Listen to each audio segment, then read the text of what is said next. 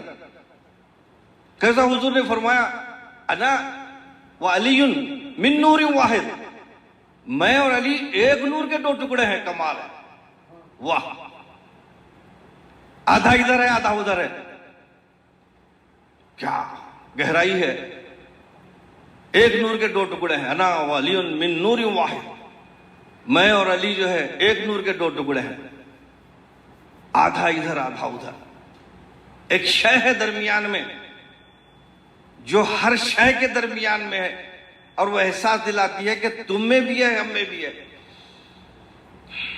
ایک شے ہے، حقیقت ایک ہے ہر شے کی، ہر شے میں ہے وہ چیز. حقیقت ایک ہے ہر شے کی، خاکی ہو نوری ہو. لہو خورشید کا، اس کے اندر لہو خورشید کا ہے. ایک جو لہو کہتے ہیں، جو اصل چیز ہے، جس سے حیات ہے، جس سے حرکت ہے، جس سے جان ہے. لہو خورشید کا ٹپکے اگر ذرے کا دل چیریں. ہر شے میں ہے ایک ہی حقیقت. ایک حقیقت ہے اس کے اندر ہر شے میں چھپی ہوئی ہے، کہ اس کے اندر بھی ہے اور اس کے اندر بھی ہے. وہ حقیقت ہے خورشید کا لہو، وہ حقیقت ہے خدا کا پرتو، وہ حقیقت ہے خدا کی ذات گرامی، وہ حقیقت ہے خدا کے جو ہے اسماء گرامی، کہ تمہارے اندر بھی موجود ہے اور میرے اندر بھی موجود ہے. وفی انفسکم افلا تبصرون. ارے وہ تمہارے اندر ہے. قرآن کریم اللہ تعالیٰ فرماتا وفی انفسہم، تمہارے اندر موجود ہے، تمہارے نفسوں میں. وفی انفسکم افلا تبصرون، تم نہیں دیکھتے، تم کو نظر نہیں آتا، تمہارے خود نفسوں میں ہے. خدا کی ذات تمہارے نفس، اس کا پرتو تمہارے اندر ہے، اس کا جلوہ تمہارے اندر موجود ہے. مگر دیکھنے کی آنکھ چاہیے، بصارت چاہیے کہ ایک چیز ہے جو ادھر بھی ہے ادھر بھی ہے، عرش اعظم پر بھی ہے اور خلق پر بھی اس کا جلوہ ہے. ایک شے ہے، اگر چاہے تو آپ عرش اعظم جا کر کے دیکھ سکتے ہیں، اگر چاہے تو آپ اپنے قلب میں دیکھ سکتے ہیں. اگر چاہیں آپ تو اپنے دل کے دروازوں کو کھولیں، اس میں سیر کریں تو آپ وہ شے نظر آئے گی. فی انفسکم، تمہارے اندر موجود ہے، تم اس کو دیکھو چاہو یا پھر عرش اعظم پر دیکھو. تو یہ جو حقیقت ہے، یہ اس وقت سمجھ میں آتا ہے انسان کو کہ جب وہ حقیقت کی دنیا میں آ جائے. وہم کی دنیا سے نکل کر حقیقت کی دنیا میں جب آئے گا تو یہ ساری چیزیں، یہ جو سارے اسرار ہیں، وہ اس کو اس وقت سمجھ میں آئیں گی. یہ جو کائنات ہے، اللہ نے اس کو وہم کے مرتبے میں اس کی تخلیق فرمائی. پوری کائنات وہم میں مبتلا ہے. کائنات کی ہر شے کائنات ہی کو وہم میں بنایا. اس کے اندر حقیقت نہیں ہے، وہم ہے. نقطہ پرکار حق، مرد خدا کا یقین. نقطہ پرکار حق، مرد خدا کا یقین. عالم تمام وہم و طلسم و مجاز. آگے علامہ اقبال گواہی دینے کے لیے کہ یہ کائنات وہم ہے اور اللہ اس کو وہم میں بنایا. آپ جب تک اس کائنات میں رہیں گے، جب تک اس میں کھائیں گے، جب تک سانس لیں گے، جب تک جئیں گے، اس وقت تک اس کائنات میں آپ وہم میں رہیں گے، کیونکہ یہ مقام وہم ہے. اس کی وہم میں تخلیق کی گئی ہے. آپ جتنا اس کے اندر جئیں گے، جتنا اس کے اندر سیر کریں گے، سیروا فی الارض فانظروا کیف کان عاقبۃ المکذبین، دیکھو اس میں جو وہم کی دنیا ہے، اس میں پھر کر کے دیکھو کیسے ہم نے جو ہے جھٹلانے والوں کا انجام کر دیا. وہم کی دنیا ہے، ان کا انجام وہی ہوگا، وہم میں مبتلا ہوگا، ہر شے سے ڈرے گا. یہی تو ہوا ہے سب دنیا میں، وہم میں مبتلا ہو گئے. بت پرستی کیا چیز ہے، شک و شبہات کیا چیز ہیں. آپ اس دنیا میں رہتے، آپ کو وہم کرنا ضروری ہے. آپ اس کائنات میں جی رہے ہیں، آپ کو وہم تو لازم ہے. آپ بارش میں رہیں گے تو بھیگیں گے، بھیگنا تو لازم ہے. آپ بارش ہو رہی ہے، آپ بارش میں کھڑے ہیں تو بھیگنا تو ضروری ہے. بارش سے کیسے بچیں گے آپ، پانی سے کیسے بچیں؟ تو وہم کی دنیا میں وہم تو آپ کو کرنا ضروری ہے، شک میں مبتلا ہونا ضروری. اس بات تو سب سے پہلے اللہ نے فرمایا الف لام میم ذالک الکتاب لا ریب فیہ. بنیاد میں اللہ نے اب یہاں سے شروع ہوا کہ اب تم شک کو خیر بات کہہ دو، برخاست. آج سے شک ختم، قرآن کا نزول ہو گیا. آج سے شک ختم دنیا میں. لا ریب فیہ.